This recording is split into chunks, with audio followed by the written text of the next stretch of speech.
네, 오후에 살펴볼 하나님의 말씀은 사무엘상 31장입니다.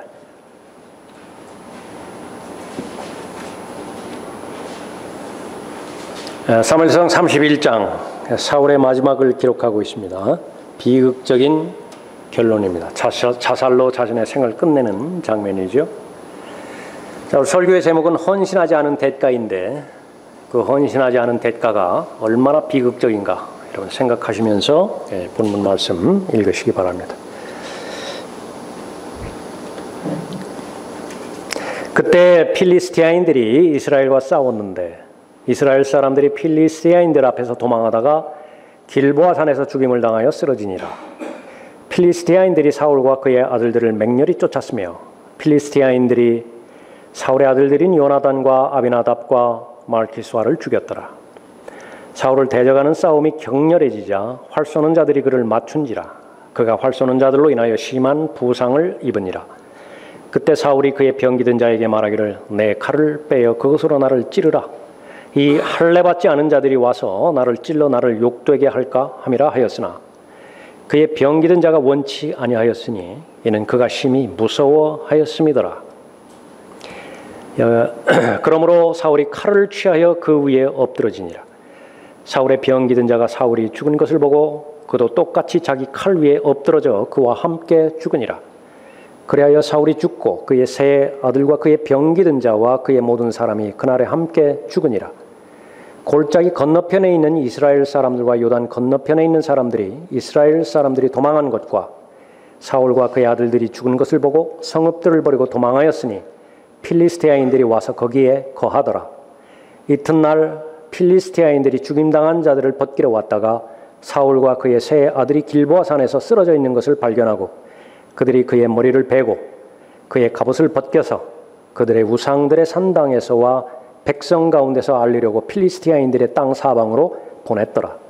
또 그들이 그의 갑옷은 아스타롯의 신당에 두고 그의 시체는 벳산 성벽에 못 박았더라.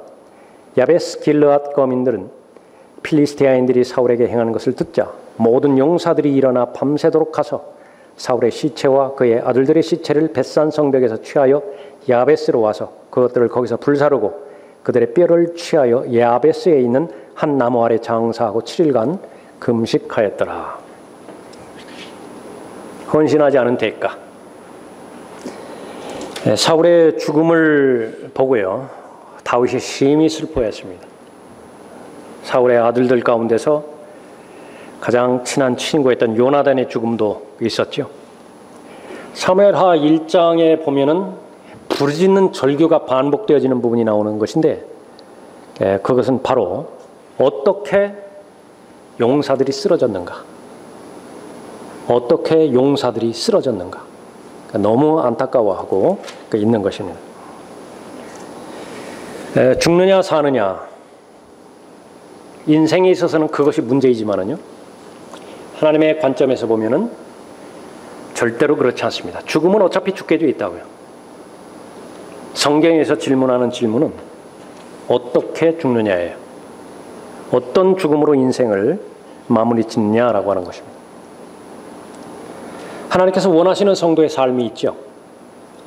마찬가지로 죽음이라고 하는 것은 삶의 일부이기 때문에 사는 동안 하나님 앞에 영광 돌리는 것이 그리스도인의 의무라고 한다면 죽음을 통해서도 반드시 하나님 앞에 영광을 돌려야 돼요.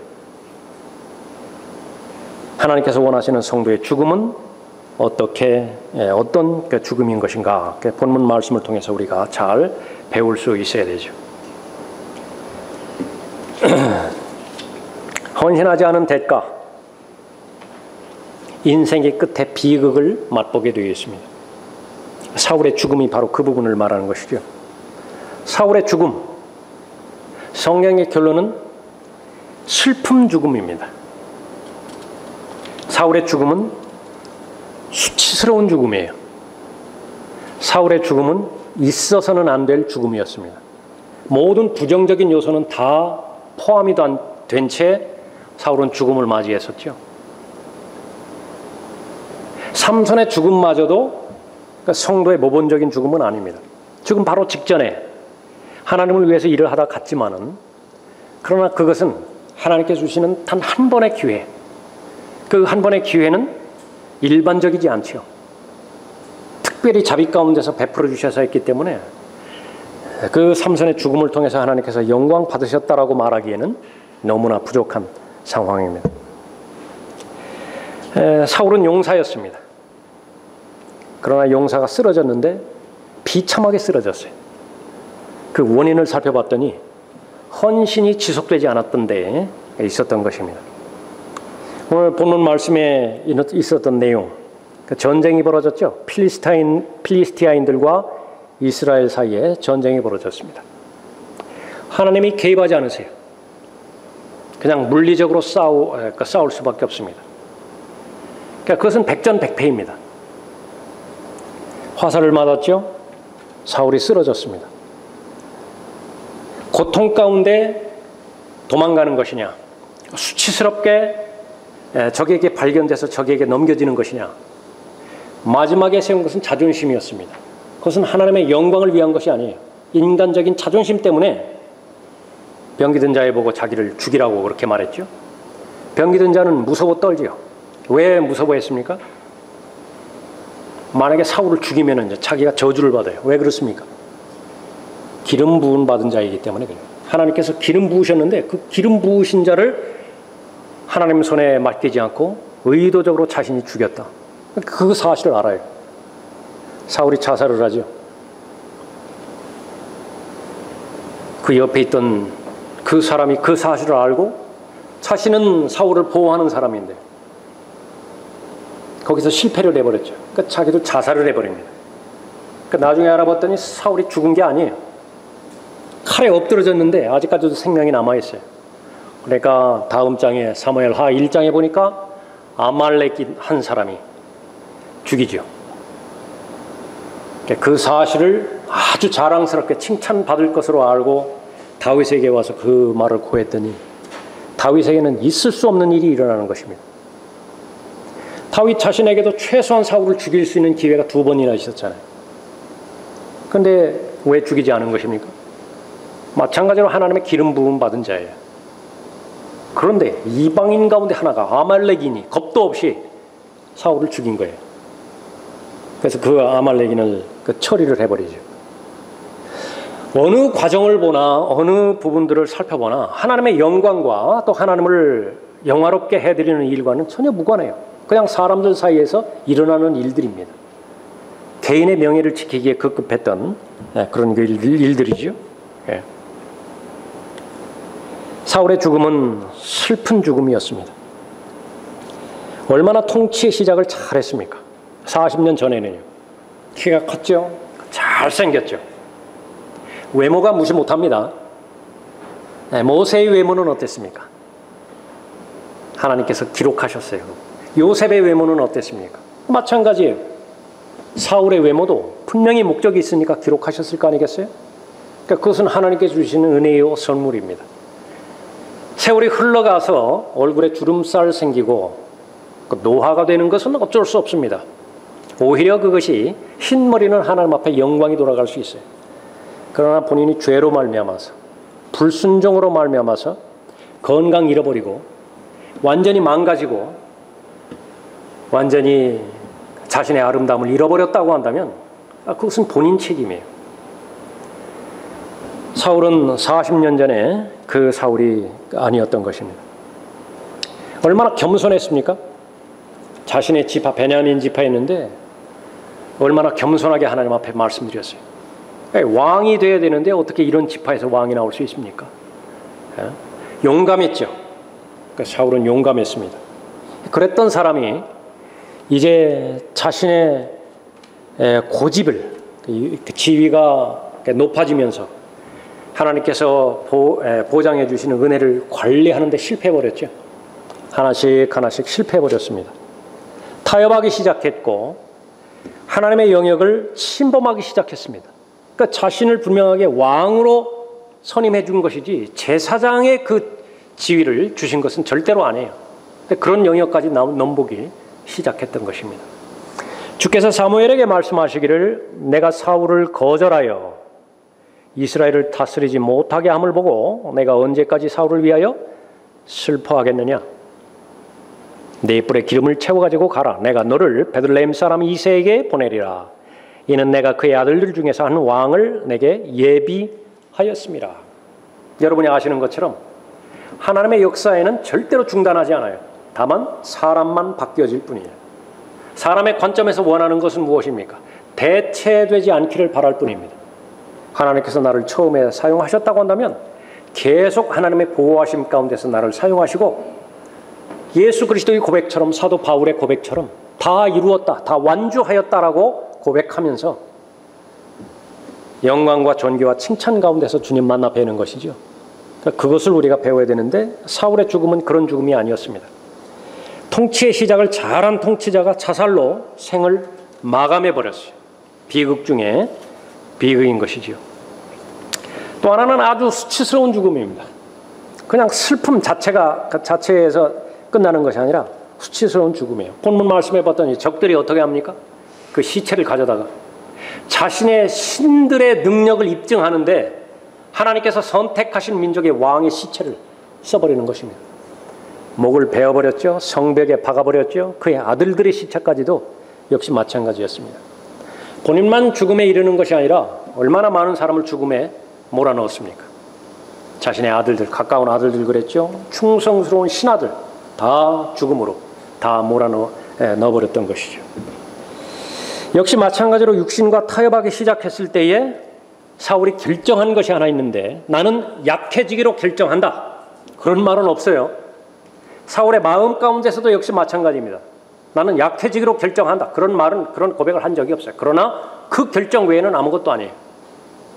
그리스도인도 역시 마찬가지로 결정해야 되는데 나는 약해지는 쪽이 있고 강해지는 쪽이 있습니다. 그 선택을 내가 할 수 있어요.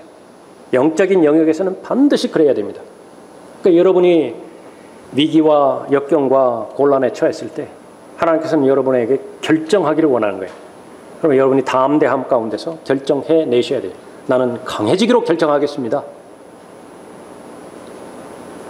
절대로 약해지지 않겠습니다. 그럼 누구 안에 있으면 강한 거예요? 전능하신 그분 안에 있으면 강해지잖아요. 그분의 은혜가 못할 일이 도대체 뭐예요? 그분의 은혜 아래 머무르면 되잖아요. 그분의 말씀은 전지전능하신 말씀이지요. 마음의 의도와 생각들, 그런 것들까지도 나누어서 구분하지 않습니까? 그렇게 결심하면 돼요. 사울이 결심하는 것은 바로 자신의 고집 때문에, 육신과의 타협 때문에 하나님의 뜻에서 벗어나기로 결심해버린 거예요. 다윗을 시기하고 질투하면서 그때까지 기도의 삶이 살아있다고 한다면 왜 가르쳐 주시지 않겠어요? 하나님께서? 그 마음은 정상적인 마음이 아니란다. 다윗은 내 적이 아니라 내 편이야. 아군이야. 왜 가르쳐 주시지 않았겠어요? 다 꺾어버렸어요. 그때마다. 오로지 관심은 하나님으로부터 인정받는 것으로부터 벗어나 버리니까 사람들로부터 인정받는 것에 초점이 맞춰져 버렸어요. 사람들은 자꾸 다윗에게 주시하는 것 같더니 그게 아니에요. 그것이 아니라고요. 하나님께서 주신 권위는 사울에게 기름을 부었다고요. 그 권위를 주신 것은 하나님께서 하셔야 될 일들을 수행하기 위해서 그 권위를 주신 것이죠. 그럼 하나님께서 은혜 가운데서 사람들을 붙여주실 거 아니겠어요? 결국은 자신의 일을 완성하는 데 다윗을 보내주신 것임에도 불구하고 통찰력을 잃어버렸죠. 분별력을 잃어버렸습니다. 일어난 일들로 인해서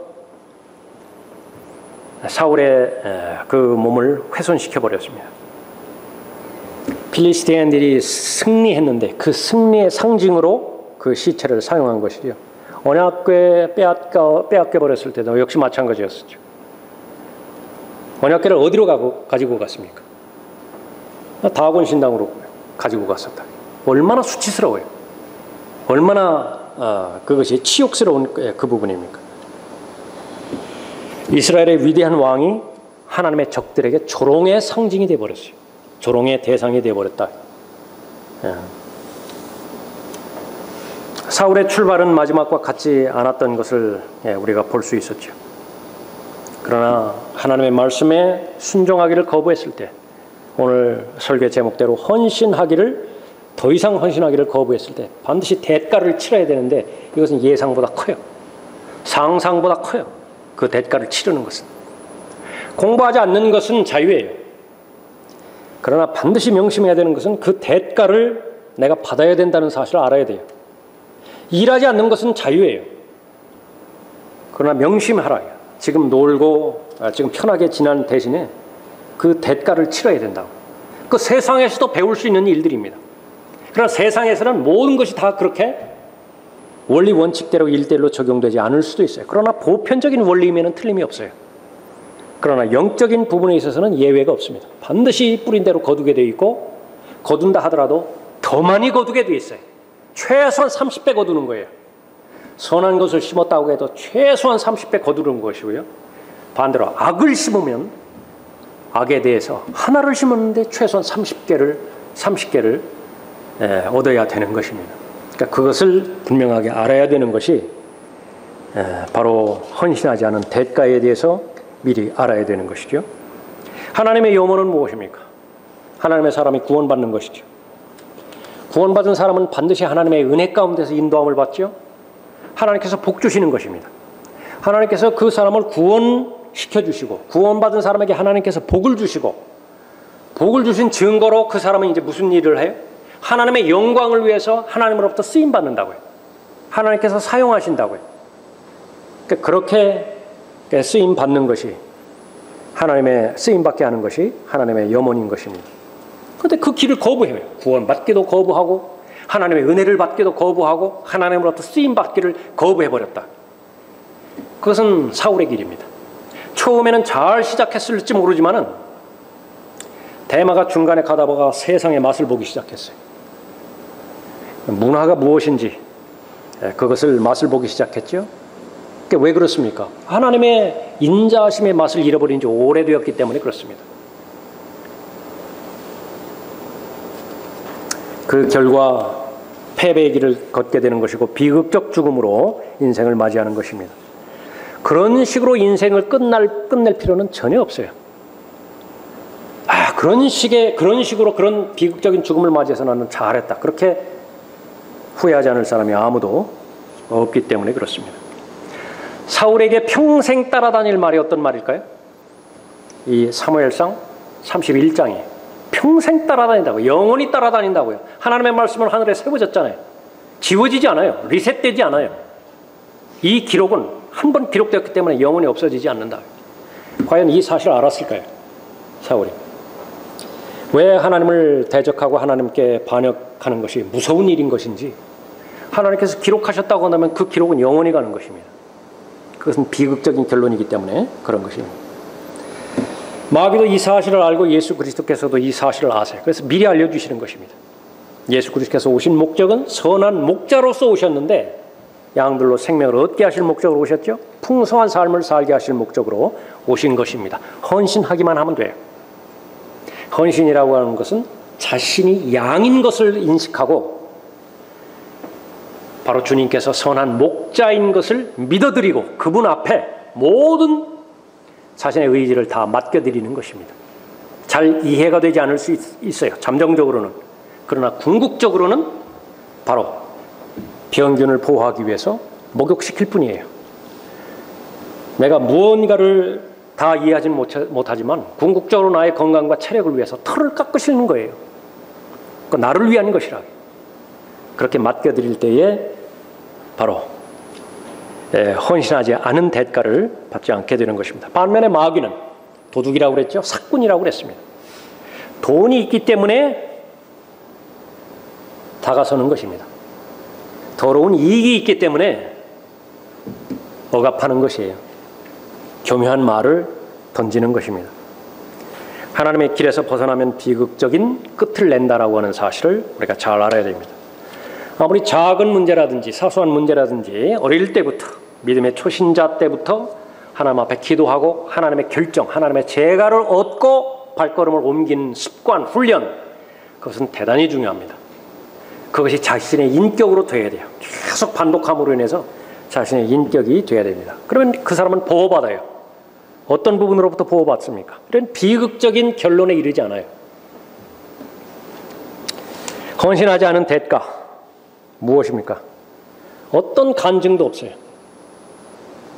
이것보다 더 큰 대가는 없습니다. 위에 올라가 보면 이제 상과 유업과 보상이 기다리고 있죠. 많은 면류관들이 보상 기다리고 있죠. 그러니까 무엇에 의해서 주어집니까? 믿음에 대한 기록입니다. 믿음에 대한 평가예요. 욕심 같아서는 다 A+ 받았으면 좋겠다고요. 다 A+ 받을 수 없으니까 그 중에 한두 개는 B나 C는 안 받았으면 좋겠어요. 그냥 최소한 B 정도는 받았으면 좋겠어요. 80점 정도. 그러니까 어쩌다가 나머지는 평균 다 넘었으면 좋겠어요. 그러니까 그것에 의해서 상과 유업과 보상을 받는 것인데 그것이 성도가 남긴 간증이에요. 예수 그리스도로 옷 입는 것은 대단히 중요하죠. 그러니까 성도는 성도로서의 옷을 입어야죠. 무슨 옷입니까? 세마포입니다. 성도의 행위죠. 우리가 기억해야 될 것은 죽음은 반드시 찾아온다는 사실입니다. 죽음 직전까지 우리는 간증을 소유할 수 있어요. 죽음은 사람의 지위 고하를 막론하고 찾아옵니다. 지금 현장에 전쟁터 한복판을 한번 생각해 보세요. 가려서 죽나요? 죽음이 가려서 찾아가나요? 거기에는 씩씩한 군사도 있을 것이고 아주 병들어서 허약한 병사도 있을 거예요. 가리지 않아요. 두고 온 집의 재산 정도가 부유한 사람도 있을 것이고 가난한 사람도 있을 것이에요. 노예 신분으로 온 사람도 있을 것이고 사울처럼 왕의 신분으로 온 사람도 있을 것이에요. 가리지 않아요. 봐주지 않는 것입니다. 경건한 사람도 있을 것이고 죄에 찌들린 채 죄인의 상태로 온 사람도 있을 것이에요. 여기는 뭐 이스라엘 사람들만 있나요? 필리스티아인 사람들도 있잖아요. 모두가 다 죽음에 노출되어 있습니다. 우리가 분명히 알아야 되는 것은 바로 죽음 바로 직전에 간증을 남겨야 되는 것이 그리스도인의 삶인데 헌신한 대가로 간증을 주신다. 하나님께서는. 그러나 헌신하지 않았다고 한다면 죽음과 더불어서 어떠한 간증도 남기지 않는 것입니다. 바그다드에 한 상인이 있었죠. 부자 상인이었습니다. 데리고 있는 머슴이 있었는데 하루는 시장에 가서 무엇을 사오라고 시켰어요. 얼마 되지 않아서 그 하인이 되돌아왔는데 사색이 되었습니다. 얼굴이 허옇게 돼가지고 벌벌벌벌 떨면서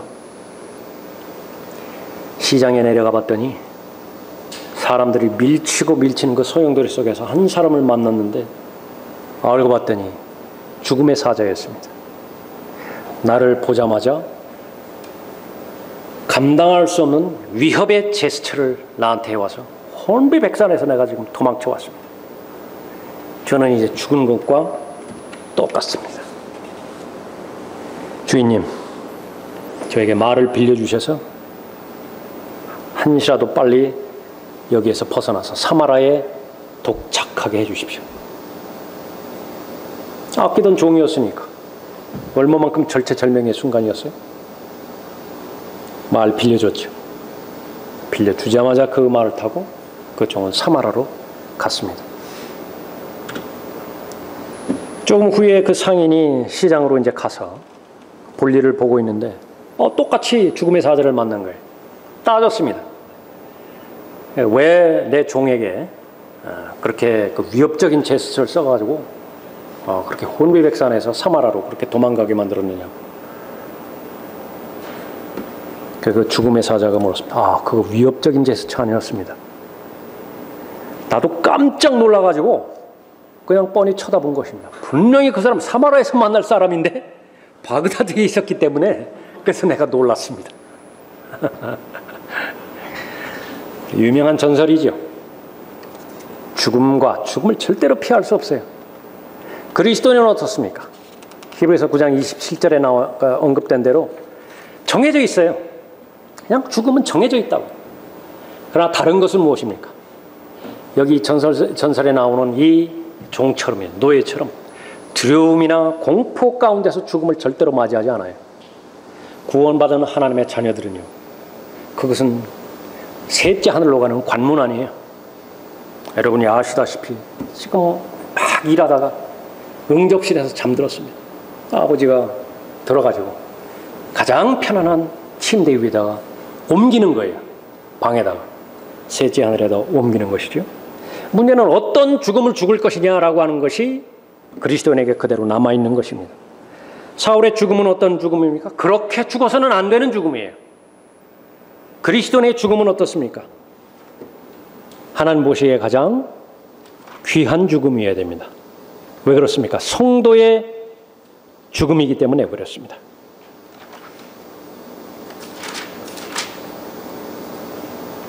주의 성도들의 죽음은 주께서 보시기에 값진 것이로다. 구원받기 전에는 이런 평가를 전혀 받을 수 없죠. 구원받았기 때문에 예수 그리스도의 보배로운 피로 구원받기 때문에 똑같이 보배로운 것입니다. 빌립보서 1장 21절에서도 마찬가지죠. 사는 것도 좋아요. 나는 내게 사는 것이 그리스도이기 때문에. 죽는 것은 어떻습니까? 그것도 유익이에요. 성도의 고백인 것입니다. 디모데후서 4장 6절부터 8절까지 그 말씀도 무엇입니까? 내가 하나님 앞에 제물로 드려졌죠. 하나님께서 이제 거둬가시는 것입니다. 이제는 떠날 때가 이르렀어요. 알죠? 개인적으로는 셋째 하늘에 이미 갔다 왔습니다.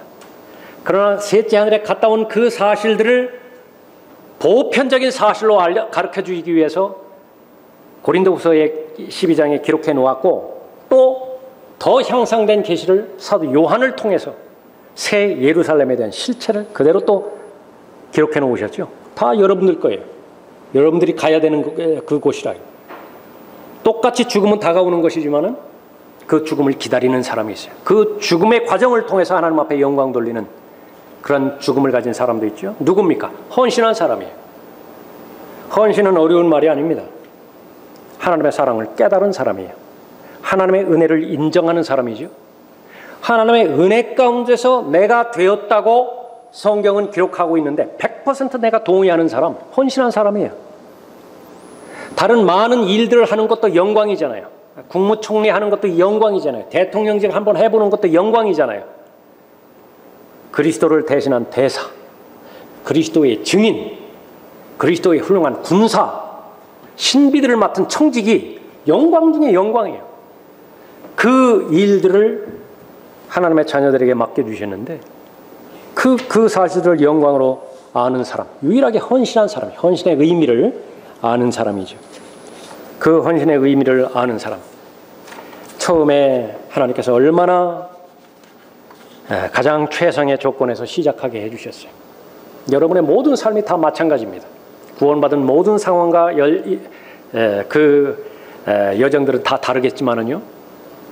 하나님께서 여러분보다 더 여러분을 잘 아시기 때문에 가장 최상으로 인도하여 주셨고 지금까지 역시 마찬가지예요.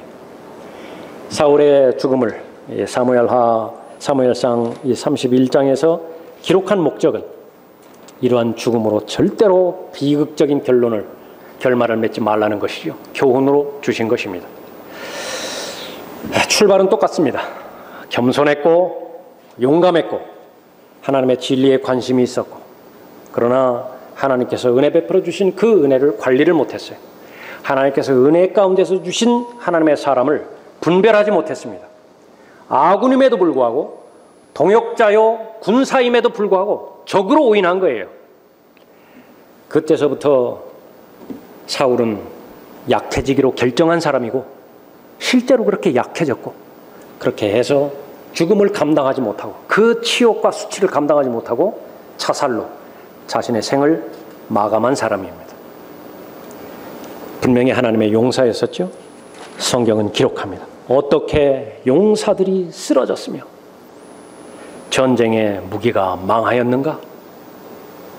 어떤 한 사람에 대해서 이 기록이 영원히 그 사람을 따라가는 그 기록이 되어서는 안 되겠죠.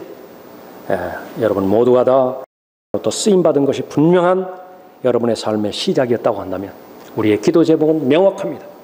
하나님께서 지금 사용하시는 대로 지속적으로 보호해 주셔서 들림받아 올라갈 그때까지 신실한 하나님의 종으로서 또 충성스러운 하나님의 종으로서 잘 쓰임받다가 은혜 가운데서 하나님을 만나 뵙게 되는 것입니다.